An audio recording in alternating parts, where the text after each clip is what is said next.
I think you're right on that, but I wanted to ask because it's the only Twitter involvement that kind of pre-engaged. The second question I have is we talked about. I told you I was going to ask about this. Is what I don't understand, and I'm hoping you can explain it to me, is how you said exit polls are merged with the actual results. So after a couple of hours, you really can't use them to analyze the election. Yeah. So there are, I guess, a few terms of art that are helpful to understand. I mean, one is when exit polls or any polls are taken, you have the raw data, you have the responses on the questionnaires that are simply tallied up. If the question is, do you think the economy is going in the right direction? Yes, no, maybe, whatever, those responses are tallied along with, do you consider yourself a Democrat, Republican? What is your, do you approve or disapprove of the job so-and-so is doing? I mean, the exit polls often have a long form and a short form, and the long form is quite long, could run 40, 50 questions. So there's a lot of information on there. And that raw data, the exit pollsters will tell you, cannot be relied upon for any indication of what is what the opinions actually are of the country or the state or whatever is being measured. And that's because exit polling is notoriously difficult to weight. It's notoriously difficult to get a random sample. And so they don't really get a random sample. They select certain precincts, and that's done with a weighting factor in terms of what their partisanship is, historical partisanship, and even individual questionnaires wind up getting weighted so that they can have the right proportion of voters of color, rich, poor, whatever the stratifications are. So basically, they're taking a very well-informed guess about what the electorate looks like: men, women, young, old, black, white, Latino, et cetera, and also Democrat, Republican, conservative, liberal. And so once that weighting takes place, that's the first numbers that we will see posted have been weighted. They're not the raw data. We don't get to see the raw data, but we do get to see these weighted numbers. And as the votes come, and usually those weighted numbers are posted within minutes, just a minute or two, sometimes seconds, of the official closing time of the polls. So we regard that as, what can I say, quasi-pristine, as pristine as we're going to get, the best we're going to get, in terms of it not being tainted by actual vote counts. But the presumption in the United States, this is not true elsewhere in the world, but the presumption in the United States is that the vote counts are accurate. And therefore, if the exit polls don't match the vote counts, what use are they going to be in terms of academic and scholastic analysis, the punditry? How are they going to get an accurate read on what women under 30 wanted, or what, let's say, Biden's approval was among independents, right? If the exit polls are off, and by definition, off means they don't match the vote counts. Yep. My phone overheated a bit. I'm not sure if so. The last thing I heard was about that the U.S., but not the rest of the world, takes these election results as being more accurate than the exit polls. Oh, you're gonna have to pay me extra for this one. So let me, I guess I'll back up to, because there was about 5 minutes more of babbling on. Let me go back to that point and recapitulate, I guess. And then you'll be able to edit out if it appears twice. So in the US, unlike in other countries, there's basically a rock solid presumption, at least among the poobahs, that the vote counts are correct. And therefore, if there's a disparity between the vote counts and the exit polls or the pre-election polls or any poll, the polls must be off. There must be some sort of bias, selection bias, response bias, shy Trump respondents not responding or lying or whatever it might be, some factor. And so, and some of that, whoops, you disappeared again. Can you hear me now? I can still hear you. Okay, good. Some of that, those factors are worth looking into. I mean, they're not made up out of thin air. There are difficulties reaching certain kinds of voters. It's more difficult reaching, center city urban voters. It's more difficult sometimes reaching far out rural voters. And so that's why the polls, the exit polls in particular, are heavily stratified. They're weighted to try to approximate a very well-informed view of what the electorate looked like in terms of gender, race, political persuasion, age, wealth, demographics in general. But because the poobahs believe that if there's a disparity between the exit poll and the vote counts, then the exit polls must be off, then they're not going to be very useful, those exit polls, for all the analysis that the pundits like to do, which is, what was Biden's approval among independents, let's say, or how did women under 30 vote on a certain, how did they feel about a certain issue like gun ownership or something like that. So they want to look at all these aspects of the electorate, and they feel that if the exit poll doesn't match the vote count, there's something wrong with the exit poll, so they're going to get a distorted view of the electorate. So therefore, they begin interpolating in from basically the moment the polls close, actual vote counts. And it's a complex algorithm, and it's computerized, and it runs through all sorts of computer networks that we don't know all that much about. But the bottom line is, bit by bit, course of several adjustments, by the next day, the exit polls, which then become immortalized, those were the exit polls for that election, they wind up congruent with the vote counts, or very nearly congruent with the vote counts, and therefore useless as any sort of baseline verification check mechanism.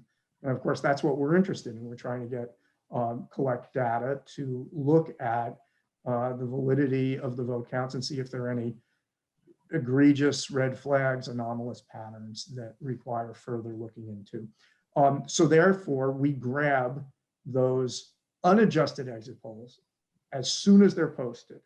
And that's often within a minute or two of the poll closing. We have difficulty in certain states, like classic examples are Florida and Michigan, where a tiny little part of the state is in a time zone to the west of the rest of the state. And therefore, the polls there don't close for an extra hour. And guess what? They don't post, at least in presidential years, they don't post the exit polls for that additional hour. And because votes are counted quickly by computer, by the time that hour's gone by, they've counted about 50, 60% of the vote. And you're going to see exit polls that are very, very close to the vote counts, because those vote counts are being thrown in algorithmically with the exit poll results, and they're adjusting them basically to congruence with the vote counts.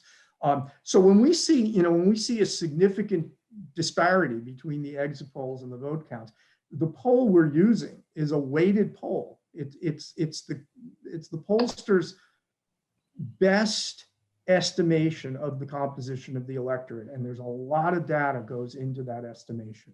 Now, does that get more difficult when you have COVID and you have mail, a lot of vote by mail? Yeah, it does. And a lot of people were saying, well, it's not even an exit poll because people aren't going to the polls to vote.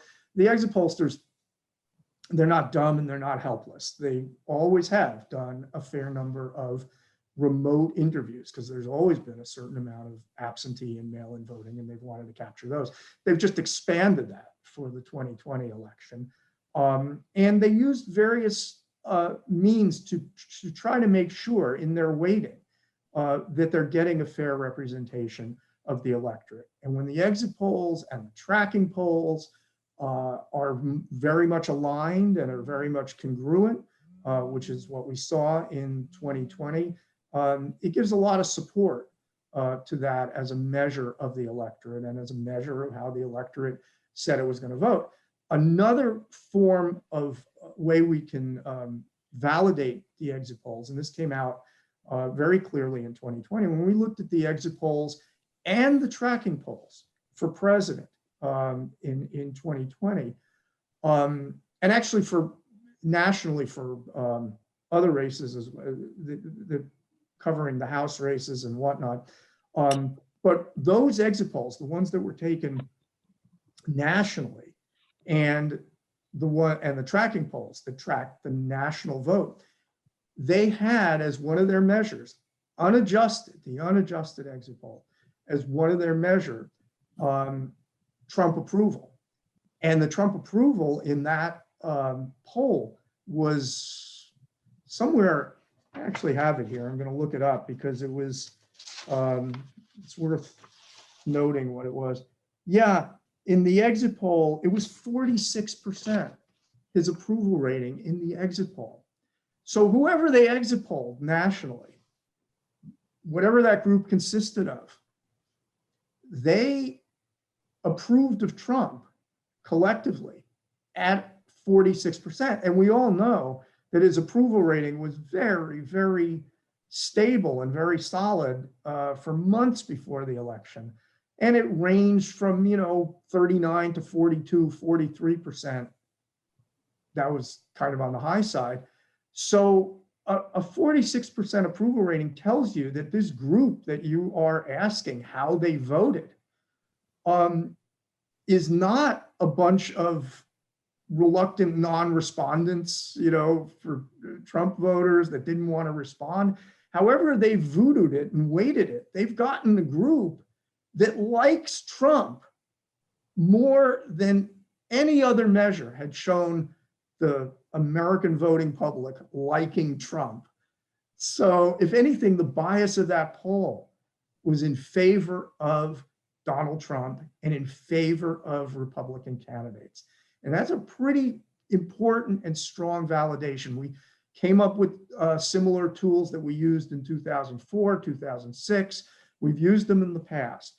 And when you see things like that, prior vote for president or approval rating, and they stand out, and you see that they're either tracking very well with all the other measures that have been taken by all these diverse opinion surveys, or they are even more to the right, they're to the right of that baseline, that tells you that you've got, at the very worst, you've got a valid poll. And in all likelihood, you have a poll that is already shifted red.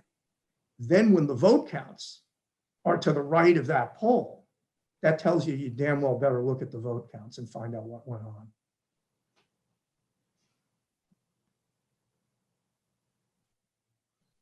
That makes sense. I mean, that's like, I just don't,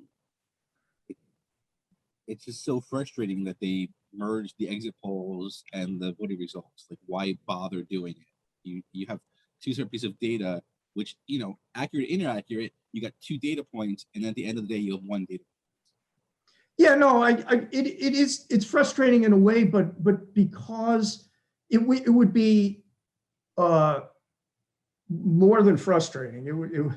It would be very, very, very suspect if they didn't post that initial exit poll and we didn't get our hands on that data, or if people like me, didn't screen capture that data. I mean, since 2004, we tried in 2002. The exit polls were not posted in 2002 because they were so far off. But, you know, starting in 2004, I mean, that's how I basically broke into this racket. You know, at that point, I didn't have a screen capture tool and I didn't know what a PDF was. I mean, I just printed these things out on my printer and printed out like 370 pages worth of exit poll crosstabs. But because we're able to capture that data, it's really just, I guess it's deceptive for people who don't want to look into it any deeper. And they say, oh, well, you know, the exit polls matched. Or occasionally you'll find a reporter who say, well, the election must have been, you know, perfectly fine because the exit polls matched. And they're looking at adjusted exit polls. That does still happen. But most reporters are more savvy than that. And most analysts are more savvy than that. So, you know, they're doing it because if you believe the vote counts are accurate, then you want exit polls that match the vote counts so that all the demographics and all the information you get out of the exit polls is also accurate. That's the plausible deniability, the reason given for why they do the adjustment. Fortunately, the adjustment is not yet fatal. If they stop posting early unadjusted exit polls, then it really will be fatal. They really would have taken away our, you know, one of our key baselines. But let's keep in mind, you know, US House races are not individually exit polled. So, you know, on those, we have to look at tracking polls and we have to look at historical and archival patterns and such as that. So we don't even always have exit polls to work with. They're very, very helpful. They unfortunately, you know, are controversial, but sometimes we have to work, you know, with other data.